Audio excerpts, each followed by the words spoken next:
Maths मेरी आत्मा तुम्हें हमेशा सताएगी। ये जो फुल फॉर्म था ना, जो बचपन से सुनते आए थे, वो सही मायनों में ये जो लास्ट के 10 दिन, काउंटडाउन में 10 दिन रह गए ना, आज 6 खत्म, 7 8 9 10 11 12 13 14 15 16, लास्ट 17 को एग्ज़ाम है ना।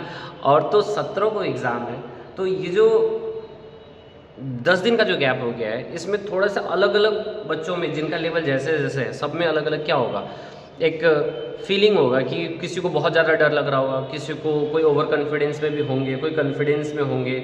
लेकिन बहुत सारे मेजोरिटी ऑफ द स्टूडेंट्स अभी क्या है ना कि पजल्ड है कि आखिरी 10 दिन करे तो करे क्या। ठीक है, आवाज़ थोड़ा गूंज रहा होगा, मैनेज करना, लेकिन बहुत काम का चीज़ है, लास्ट तक देखना कि ये 10 दिन ऐसा क्या करे कि अंदर से ना सेल्फ सेटिस्फैक्शन आ जाए, कि अंदर से ऐसा कुछ अंदर से आना चाहिए कि हाँ अब मेरा प्रिपरेशन हो गया है, अब हम जाके एग्ज़ाम में बैठ सकते हैं, ऐसा फीलिंग आना चाहिए। तो ऐसा फीलिंग कैसे आए, है ना। मेजोरिटी ऑफ द स्टूडेंट, आपके साथ ही नहीं सिर्फ, बहुत सारे बच्चों के साथ यही एक कंसर्न बना हुआ है कि कैसे ये चीज़ हो। ठीक है, तो इसके लिए बहुत सारे मतलब बहुत डीप थिंकिंग के बाद एक, है ना, और बहुत सारे एनालिसिस के बाद एक हम लिस्ट बनाए हैं, एक फुल प्रूफ प्लान है कि अगले 10 दिन में ऐसा करने से 110% आपके अंदर में वो सेटिस्फैक्शन आ जाएगा। ठीक है, वो प्लान क्या है उसको अभी हम बताएंगे आपके बीच में, लेकिन उस प्लान को फुल्ली देखना और मोस्ट प्रिफरेबली सिर्फ सुनने। अब देखो ना, अब यूट्यूब पे बहुत सारे आपको ये डे स्ट्रैटेजी, वो डे स्ट्रैटेजी, बहुत सारा आ जाएगा। बच्चे सुन लेते हैं, फॉलो नहीं कर पाते ये चीज़। जो अभी जो हम लोग प्लान देने जा रहे हैं 110% आप फॉलो कर सकते हैं, बिकॉज ये वही चीज़ है जो आपने साल भर में किया है, और वो साल भर का काम आप अगले 10 दिन में करने वाले हो। ठीक है, तो ये 10 दिन जो आपका होने वाला है, ठीक है, उसको अच्छे से, ये जो प्लान है उसको समझिए और उसको फॉलो कीजिए। 110% बेहतर जाएगा, आपका एग्ज़ाम बहुत अच्छा जाएगा, और ऑल द बेस्ट। अब आप इस प्लान को देखिए, ठीक है, और देन आफ्टर लग जाइए। All the very best. चलिए, तो यही है हमारा नेक्स्ट 10 डेज़ का प्लान। आप देखो इसको अच्छे से। यहाँ पर क्या है, आपका जो नेक्स्ट 10 डेज़ बोलो या लास्ट 10 डेज़ बोलो, इसमें आपको क्या करना है, 3 साल का पेपर, लास्ट 3 इयर्स का सैम्पल पेपर करना है, लास्ट 3 इयर्स का आपको क्वेश्चन पेपर करना है, और लास्ट 3 इयर्स का आपको क्या करना है, कंपार्टमेंट का पेपर्स करना है। ये 3 + 3 + 3 आपके पास टोटल 9 क्वेश्चन पेपर्स हो जाएंगे, जो कि सीबीएसई के द्वारा प्रिपेयर्ड होगा, और ये आप अगले 9 से 10 दिन में आप ये सॉल्व करोगे ये चीज़। ठीक है, एग्ज़ाम से पहले मेक श्योर कि आप ये 3 + 3 + 3 ये सॉल्व कर ले रहे हो। ठीक है, इससे 2-3 बातें होंगी। एक तो आपका सीटिंग कैपेसिटी 3 घंटे का होगा, लेकिन हाँ, आप 10 से 1 के बीच में ही दे रहे होगे ये चीज़। ये जो आप सॉल्व करोगे, मेक श्योर कि आप 10 से 1 के बीच में ही सॉल्व कर रहे हो, because your examination is going to happen in this duration only, है ना। सो एक क्या होगा कि बॉडी वाइज मतलब अंदर से एक माइंड सेटअप हो जाएगा आपका कि हमको 10 से के बीच में 3 घंटे का पेपर सॉल्व करना है। ठीक है, तो 3 + 3 + 3 आप ये क्या कर सकते हो, सैम्पल पेपर सॉल्व कर सकते हो। ठीक है, और देन आफ्टर ये तो हो गया 10 से 1 के बीच में। बाकी दिन क्या करेंगे, तो कुछ लोग अगर दूसरे सब्जेक्ट रिवाइज कर रहे तो ठीक है, नहीं तो आपके लिए और थोड़ा सा क्या है, और नीचे मस्ट टू डू काम जो है वो क्या है वो देख लीजिए एक बार। तो मस्ट टू डू काम में ना आपके पास क्या है, देखो, एक तो एनसीईआरटी का सीट हम प्रोवाइड करवाए थे बहुत पहले। ठीक है, एनसीईआरटी का एक सीट प्रोवाइड करवाए थे, तो वो सीट देख सकते हैं। नहीं, सीट नहीं कर रहे हो तो कम से कम ये काम सब कर लेना एक एक करके। मैं दिखा रहा हूँ क्या क्या है, देखो, चैप्टर वाइज है। चैप्टर 3 का जितना भी सॉल्व एग्जाम्पल्स है वो कर लेना है।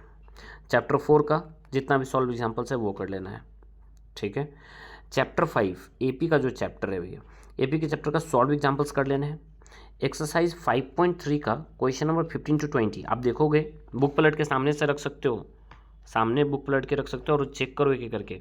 एक्सरसाइज 5.3 का 15 to 20 जो आपका केस स्टडी टाइप सवाल है, मस्ट टू डू करना ही करना है आपको। इसके अलावा नए वाली बुक में शायद ऑप्शनल नहीं है, लेकिन पुराने वाली बुक में ऑप्शनल्स हैं, तो ये ऑप्शनल के सवाल करने हैं, जिसमें लेटर वाला सवाल है, 1 to 49 हाउसेज वाला सवाल है, ये करके जाना है आपको। नेक्स्ट चैप्टर 6 जो है आपका ट्रायंगल, इसमें जितने भी सॉल्व एग्जाम्पल्स है, एक्सरसाइज है, ठीक है, ये करना है। बीपीटी मस्ट टू डू, एकदम 2 बार 4 बार 5 बार 10 बार जितना बार लिख के करना है, लेकिन ये करके जाना है। इसके अलावा थ्योरम 6.3 आप ये भी करके जा सकते हो। ठीक है, नेक्स्ट क्या है हम लोग का, चैप्टर 7। चैप्टर 7 में देखो सॉल्व एग्जाम्पल्स आपको करना ही करना है। एक्सरसाइज 7.1 में 7, 8, 9, 10 ये 4 सवाल आपको करना है।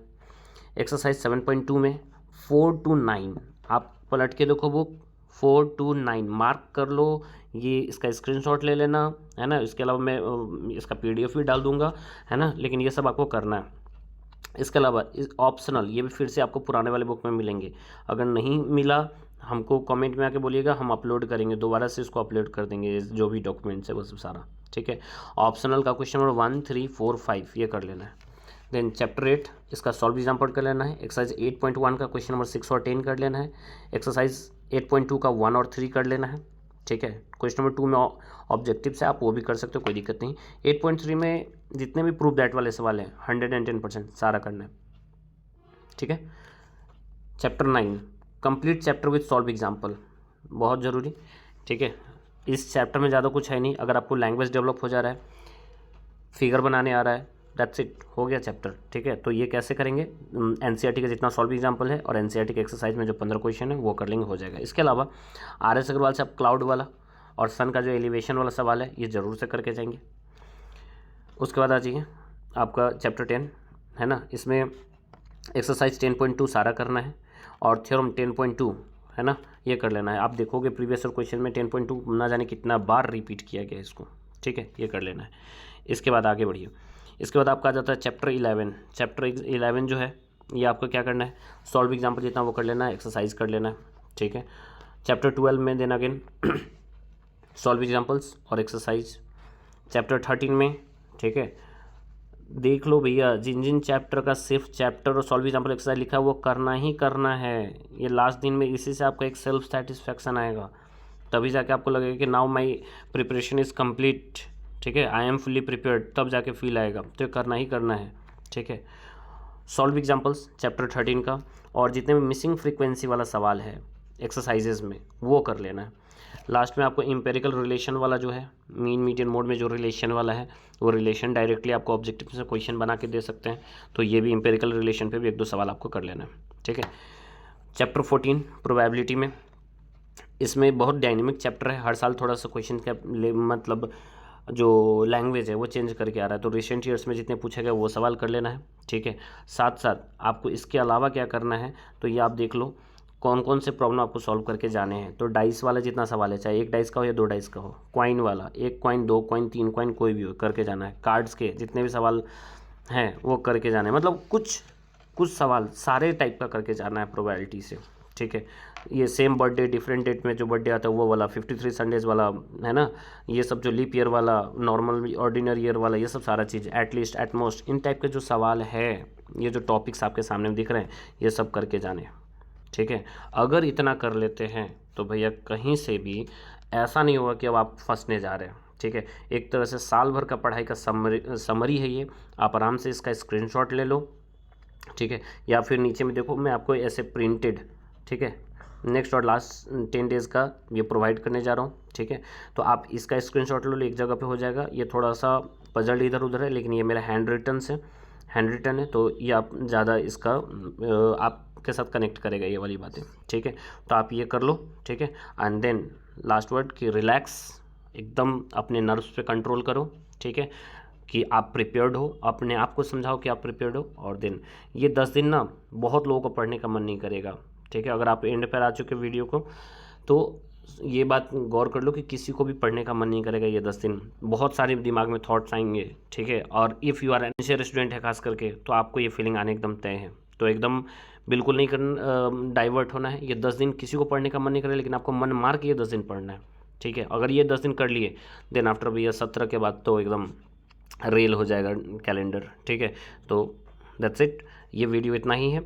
आप इस वीडियो को अपने दोस्तों के बीच में ज़रूर से ज़रूर शेयर करो, उन दोस्तों को जो साल भर मेहनत कर रहे थे, जो आपके साथ बात करते तो बोलते हैं कि डर लग रहा है, ज़रूर उनके साथ शेयर करें, ठीक है।